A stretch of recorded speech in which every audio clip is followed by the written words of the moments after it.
2.5 ವರ್ಷ ಆಗಿದೆ ಅಧಿಕಾರಕ್ಕೆ ಬಂದು 20ಕ್ಕೂ ಹೆಚ್ಚು ಬಾರಿ ಚಾಮರಾಜನಗರಕ್ಕೆ ಬಂದಿದ್ದೀರಾ ಸರ್? 20ಕ್ಕೂ ಹೆಚ್ಚು ಬಾರಿ ಚಾಮರಾಜನಗರಕ್ಕೆ ಬಂದಿದ್ದೀರಾ? ಒಂದು ಮೂಢನಂಬಿಕೆ ಹೋಗಿಸಿದ್ದೀರಾ ಸರ್?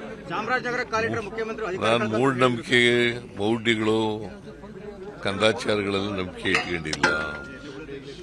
ಅದರಿಂದ ಚಾಮರಾಜನಗರಕ್ಕೆ ಬಂದರೂ ಒಂದೇ, ಮೈಸೂರು ಬಂದರೂ ಒಂದೇ, ಬೆಂಗಳೂರು ಬಂದರೂ ಒಂದೇ, ಅದರಲ್ಲಿ ನಂಬಿಕೆ ಇಟ್ಕೊಂಡಿರೋನು.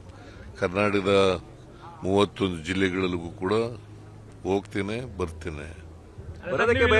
ಅಧಿಕಾರ ಗಟ್ಟಿ ಮಾಡಿದ್ದೀರಾ ಸರ್?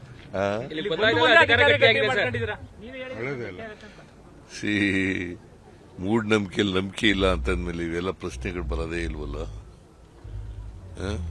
ನೀವು ಭಾಷಣದ ಹೇಳಿದ್ರಲ್ಲ ಸರ್, ಬಂದಾಗೆಲ್ಲ ಅಧಿಕಾರ ಗಟ್ಟಿಯಾಗಿದೆ ಅಂತ ಸರ್. ಅದಕ್ಕೆ ಹೇಳದ್ದು ಮೂಢನಂಬಿಕೆಗಳು ನಂಬಲ್ಲ ಅಂತ ಅನ್ನೋದು ಒಂದು. ಚಾಮರಾಜನಗರಕ್ಕೆ ಬರಬಾರದು ಅಂತ ಯಾರು ಹೇಳ್ತಾ ಇದ್ರು ಅವರಿಗೆ ಅರಿವಾಗಲಿ ಅಂತಕ್ಕಂಥದ್ದು ಎರಡನೇದು. ಮೂರನೇದು, ಚಾಮರಾಜನಗರಕ್ಕೆ ಬಂದ್ರೆ ಅಧಿಕಾರ ಹೋಗ್ತದೆ ಅಂತ ಇತ್ತಲ್ಲ, ಅಧಿಕಾರ ಹೋಗಿಲ್ಲ, ಇನ್ನೂ ಗಟ್ಟಿಯಾಗಿದೆ ಅಂತ ಹೇಳಿದ್ರು. ಈಗ ಇನ್ನೂ ಗಟ್ಟಿ ಆಗುತ್ತೆ ಸರ್? ಈ ಅವಧಿಯಲ್ಲಿ ಇನ್ನೂ ಗಟ್ಟಿ ಆಗುತ್ತೆ ಸರ್?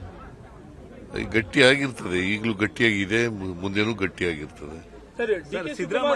ಸಿದ್ದರಾಮಯ್ಯನವರು ನುಡಿದಂತೆ ನಡೀತಾರೆ ಅಂತ ಸಿಎಂ ಅಂದ್ರೆ ಅಂತ ಸಿಎಂ. ಆದ್ರೆ ನಮ್ಮ ಅಣ್ಣ ಸಿಎಂ ಆಗ್ತಾನೋ ಆಗಲು ಅವ್ರಿಗೆ ಅದೃಷ್ಟ ಇದ್ರೆ ನೋಡ್ಬೇಕು ಅನ್ನೋ ತರದಲ್ಲಿ DK ಸುರೇಶ್ ಅವರು ಹೇಳಿದ್ದಾರೆ. ಈಗ ಅದಕ್ಕೆಲ್ಲ ನಾನು ಕಾಮೆಂಟ್ ಮಾಡಕ್ ಹೋಗಲ್ಲ. ಜನ ನಮಗೆ 5 ವರ್ಷ ಕಾಂಗ್ರೆಸ್ ಪಕ್ಷಕ್ಕೆ 5 ವರ್ಷ ಅಧಿಕಾರ ಮಾಡಿ ಅಂತ ಇದ್ದಾರೆ. ನಾವು ಕೊಟ್ಟಿರ್ತಕ್ಕಂಥ ಭರವಸೆಗಳಿದೆಯಲ್ಲ ನಮ್ಮ ಪ್ರಣಾಳಿಕೆ ಮೂಲಕ, ಅವುಗಳನ್ನು ಈಡೇರಿಸತಕ್ಕಂಥ ಪ್ರಾಮಾಣಿಕ ಪ್ರಯತ್ನ ಮಾಡ್ತೀವಿ.